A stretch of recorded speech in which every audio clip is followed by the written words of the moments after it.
চ্যাটজিপিটির মাধ্যমে ইসলামের বিভিন্ন বিষয় জানতে চাই, সেখানে যেসব উত্তর দেওয়া হয় তার উপর নির্ভর করা যাবে কিনা।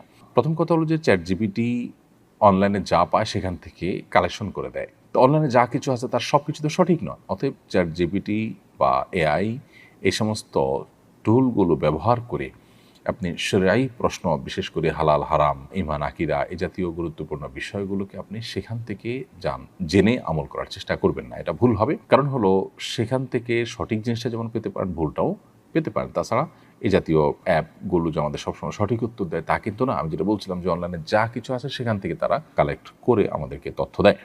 সো আপনি তাদের কাছ থেকে যদি তথ্য নেন এবং এটার উপর নির্ভর করেন, তাহলে সেক্ষেত্রে আপনি ভুল সিদ্ধান্তে উপনীত হতে পারেন। এজন্য যদি সেখান থেকে কোনো কিছু পান, সেটা যদি ক্রস চেক করে আপনি সঠিক বেঠিক যাচাই করে নিতে পারেন, তাহলে সেটা ঠিক আছে।